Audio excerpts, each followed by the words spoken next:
Guillaume Sauvé, spécialiste de la Russie au Cérium, et Yann Brault, professeur d'études internationales au Collège militaire de Saint-Jean. Bonjour à vous deux, bonsoir en fait.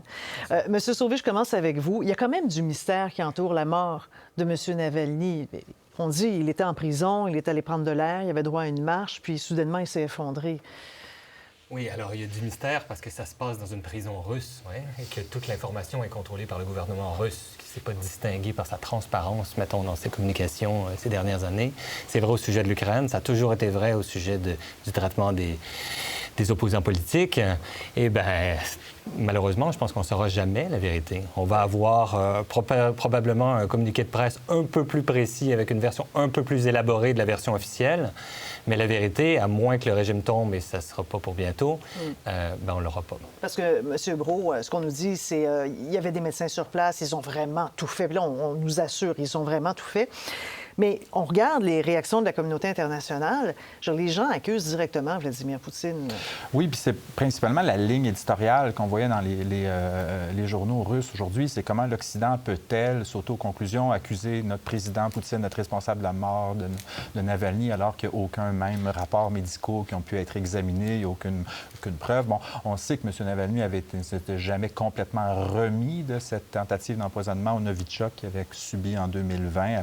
Il avait été en convalescence en Allemagne pendant plusieurs semaines avant de retourner à ses risques et périls là, sur le territoire russe. Et son entourage dénonçait le manque de soins médicaux auxquels il avait accès. Certains soupçonnaient même qu'il soit déjà en cours d'empoisonnement, parce qu'on disait son état se dégrade, il a l'air faible, amaigri.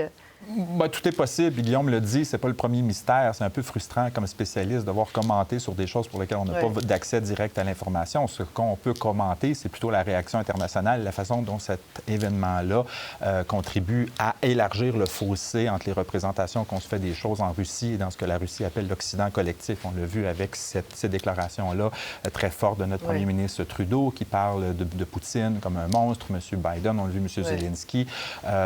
Mais la thèse selon laquelle le régime aurait eu un intérêt à ce stade-ci, à quelques semaines des élections présidentielles, disent certains, d'éliminer M. Navalny comme s'il s'agissait d'un opposant menaçant pour le régime, m'apparaît audacieux comme parce que nous, on le voit comme quelqu'un d'important, parce qu'on parle de lui, on fait des documentaires sur lui, mais en Russie, est-ce qu'on parlait encore de lui? Parce qu'il est en prison depuis déjà plusieurs années, et puis c'était une peine de 19 ans, là, M. Sauvé. Alors, il a été très, très important politiquement. L'organisation qu'il a créée, la Fondation pour la lutte contre la corruption, a été la plus grande organisation politique de ce genre en Russie contemporaine, avec des antennes dans toutes les grandes villes de Russie, qui étaient capables d'organiser des grandes manifestations, etc. Il a vraiment, à une certaine époque, été vraiment l'opposant majeur. Mais bon, depuis qu'il est incarcéré en 2021 et depuis que cette même organisation a été taxée d'extrémiste par l'État russe et elle a été démembrée, ses membres ont été incarcérés ou poussés à l'exil.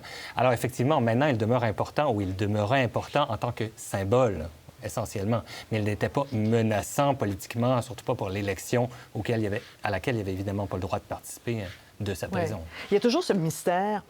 Il avait donc déjà subi une tentative extrêmement grave. Il a failli laisser la vie une première fois avec l'empoisonnement. Bon, il a été traité. Il s'en est sorti. Il a pris l'avion et il est retourné en Russie. Et avant de retourner en Russie, au moment où il était en Allemagne, il a fabriqué cette pièce de document audiovisuel d'une grande qualité dans lequel il revient sur cette histoire d'un palais qui aurait été construit par les proches de Poutine pour Poutine. C'est une vieille histoire qu'on connaissait déjà. Mais la qualité du document et la quantité de millions de visiteurs que ce documentaire-là a attiré montraient qu'il était complètement déterminé à poursuivre la lutte, le combat. Mais il devait savoir que retourner en Russie, c'était risquer d'y perdre la vie. Oui, mais rester du côté allemand puis devenir un autre opposant politique qui tente de lutter contre le régime de l'extérieur, ça lui aurait aussi fait perdre toute la crédibilité puis le soutien qu'il avait à cette époque-là encore, auprès du public russe. Donc, c'est un pari risqué qu'il faisait, mais c'était pas la première fois qu'il prenait des risques, puisqu'il y avait eu déjà une longue historique de plusieurs années de poursuites judiciaires. Mais il avait peur de rien, cet homme-là? Il y a quelque chose d'impressionnant dans ce personnage, quand même, qui gardait une espèce de sens de l'humour, une sorte d'ironie, même tout dernièrement. Oui, encore, on le voyait. Alors, sur le plan, c'était quelqu'un qui était très charismatique. Moi, ce qui me titille aujourd'hui, c'est cette coïncidence-là inouïe par laquelle sa conjointe, Yulia, se retrouvait à Munich, là où débute la conférence sur la sécurité de Munich, célèbre conférence annuelle où se rassemble tout le gratin politique mondial. Et là, on a même écourté le panel sur lequel était la vice-présidente américaine Kamala Harris pour faire monter sur le stage Yulia Navalnaya, qui est en pleine d'émotion. C'était très fort comme message. Et là, vous avez toute cette réaction-là. On est dans une période où la guerre en Ukraine va mal. On a de la misère à convaincre l'opinion publique occidentale qu'il va falloir fouiller dans nos poches pour continuer de soutenir l'effort de guerre. Donc, est-ce qu'il n'y a pas eu là une instrumentalisation, de la diabolisation qu'on fait de Poutine pour tenter de fouetter l'opinion publique occidentale? Est-ce que c'est pas de bonne guerre? Les relations internationales fonctionnent comme ça. La lutte pour l'opinion publique fait partie des batailles représentationnelles que mènent les pouvoirs politiques. Dans quelle mesure c'est ça? Maintenant, ça à quoi on assiste? Difficile de le déterminer, mais en tout cas, il y a un usage qui est fait par... Monsieur Sauvé, qui va représenter maintenant la voix de la dissidence, de l'opposition à M. Poutine aujourd'hui? Je ne pense pas qu'il y aura une voix qui s'impose. Il y a beaucoup de figures d'opposition en Russie, plusieurs qui sont, comme Yann l'a dit, en exil, beaucoup qui sont restés en Russie. On a vu tout récemment que deux figures politiques, deux candidatures ont été refusées par la commission électorale russe, qui est évidemment à la botte du Kremlin, et qui voulaient donc participer à la campagne présidentielle avec un programme contre la guerre en Ukraine. Donc ça, c'est vraiment une opposition frontale, puisque c'est la cause de Poutine. Et leur candidature a été refusée, mais leur existence même, le fait que ces personnes soient là et soient sorties en public avec ce programme, témoigne du fait qu'il y a quand même en Russie, d'abord, une volonté, un public pour ça, et qu'il y a même des gens qui sont prêts à risquer leur carrière, à tout le moins, peut-être leur vie, pour ça. Donc, ces gens-là existent. Le point, c'est que dans cette vaste opposition, d'abord, elle est dans un contexte de contrainte inouïe, et ensuite, surtout, il n'y a aucune figure qui se distingue à un niveau tel que pouvait le faire Navalny, par exemple. Bon. La population russe face à Poutine aujourd'hui, elle se situe comment? Est-ce que les gens sont tombés simplement, bon, bien, ils acceptent et c'est comme ça? Ou est-ce qu'il y a un peu de grogne? Est-ce que même sans avoir de visage marquant, là, je ne parle pas d'un geste héroïque à la Navalny, mais il se dit quoi dans les chaumières, finalement? Est-ce qu'on le sait? Bien, il faut faire preuve d'une certaine humilité intellectuelle, ce qui n'est pas facile quand on fait le métier qu'on fait, où on se présente comme expert d'une situation. Puis là, on sent non seulement qu'on n'a plus les possibilités physiques. Comme employé de la Défense nationale, je n'ai pas le loisir de me déplacer en Russie. Un certain nombre d'appels, de courriels, de collègues, on ne retourne plus parce que pour eux, de s'exposer à communiquer avec quelqu'un qui travaille, c'est dangereux. Donc, personnellement, mon accès à cette société-là, il s'éloigne.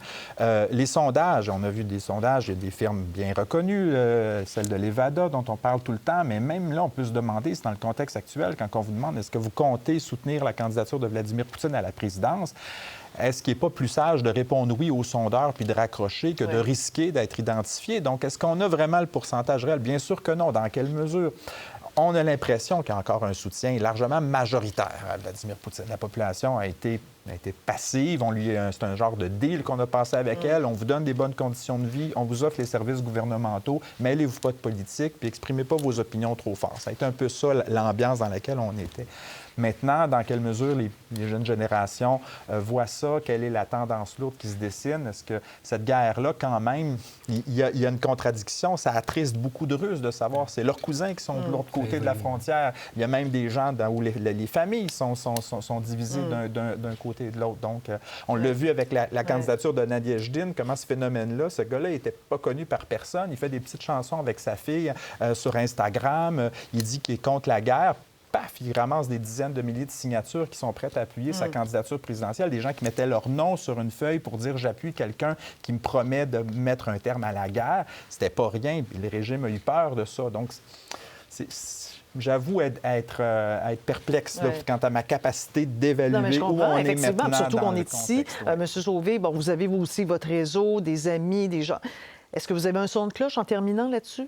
Oui, bien, on a les sondages, mais on a aussi, il y a beaucoup de journalistes russes très courageux et de sociologues qui sont restés en Russie et qui font des entrevues qualitatives avec pas mal de monde. Et ce qui ressort, en gros, c'est une division de la société en trois en ce moment, et ça bouge, là, les proportions. Environ un 15 qui est contre la guerre. au point d'être prêt à le dire en public et à des sociologues. Un 15 qui est vraiment pour la guerre, plus que Vladimir Poutine. Si on leur demande si Vladimir Poutine met fin à la guerre maintenant, êtes-vous d'accord? Ils disent non. Donc, contre Vladimir Poutine pour la guerre. Puis dans le milieu, une espèce d'immense marais de gens qui soutiennent Vladimir Poutine, mais dont la position sur la guerre n'est pas très claire. On leur demande si Vladimir Poutine met fin à la guerre sans avoir obtenu ses objectifs, êtes-vous d'accord? Oui. Parce qu'en fait, ils sont contre la guerre, mais pour Vladimir Poutine, en gros. C'est passionnant de parler de ce sujet-là, mais tout ça reste encore tellement nimbé d'opacité et de mystère. Monsieur Sauvé, Monsieur Brault, merci beaucoup. C'est un plaisir. Merci.